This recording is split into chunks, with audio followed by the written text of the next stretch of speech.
माँ जी के लिए इतनी हैवी साड़ी ठीक नहीं रहेगी। खैर आपने बनाई है तो कुछ सोच कर ही बनाई होगी। वैसे भी मार्केट जा रही थी माँ जी के लिए कुछ गिफ्ट लेने। हाँ पूजा, क्यों नहीं, तुम्हारा गिफ्ट माँ जी को बहुत पसंद आएगा। इस तरह पूजा मार्केट जाकर एक बनारसी साड़ी लेकर आती है। समय यूं ही बीतता है और एनिवर्सरी से एक शाम पहले।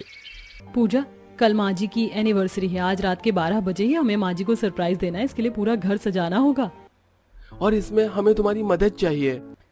माफ करना, इतनी गर्मी में सारी रात इन सब के चक्कर में अपनी नींद खराब नहीं करना चाहती थी। मुझसे नहीं हो पाएगा। और आप सब है ना सजाने के लिए घर। मैं चलती हूँ, नींद आ रही है। इतना बोलकर पूजा वहां से चली जाती है और कमरे में एसी चलाकर सो जाती है। तो वहीं दिवाकर, सूरज, आरती, काजल गर्मी से परेशान, पसीने से लथपथ अपने हाथों से पूरा घर सजाते हैं और रात के 12 बजे अपनी माँ के कमरे का दरवाजा पीटते हैं। अजी क्या हो गया हमारे बच्चों को, इतनी रात को क्यों दरवाजा पीट रहे हैं?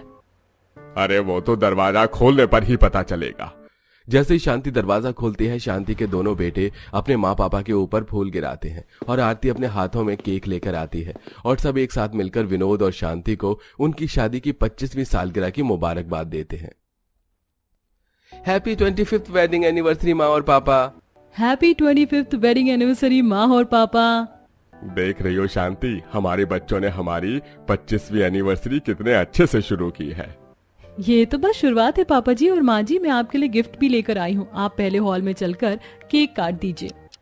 इस तरह आरती सभी को हॉल में ले जाती है जहां शांति अपने पति के साथ केक कट करती है और सभी बच्चे अपनी माँ को कोई ना कोई तोहफा देते हैं। पर अब भी शांति की नजर अपनी छोटी बहू पर होती है। मेरी छोटी बहू कहाँ रह गई? हो ना हो बेचारी अकेली इतनी गर्मी में मेरे लिए कुछ बड़ा सरप्राइज प्लान कर रही होगी। कोई बात नहीं, कल तो मुझे पता ही चल जाना है। माँ जानती हो, ये सब कुछ आपकी बड़ी बहू का प्लान था और कल आपकी 25वीं एनिवर्सरी के मौके पर हमने एक छोटी सी पार्टी भी रखी है। अच्छा ठीक ही है ये सब। शांति सरप्राइज देखकर काफी खुश होती है और खुलकर तारीफ नहीं करती। अगले दिन सुबह से शाम हो जाती है। घर में एक छोटी सी पार्टी होती है। पूरा घर लाइट, गुब्बारे और रिबन से सजा था। कुछ ही देर में एक एक करके घर में मेहमान आने लगते हैं और शांति आरती की डीप ब्लू कलर की शिफॉन की साड़ी पहनकर आती है। बहुत अच्छी लग रही हो भाभी इस साड़ी में। अब चलो जल्दी से केक कट करो, हम सबको बहुत भूख लगी है। सही कहा बहन तुमने, और हमारा घर भी दूर है। माँ जी, मेरी तरफ से आपके लिए बनारसी साड़ी। सिर्फ बनारसी साड़ी?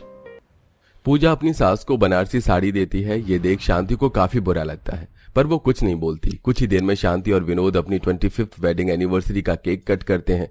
उसके बाद सभी घर आए मेहमान आरती के हाथों का बनाया खाना खाते हैं और उसकी काफी तारीफ करते हैं।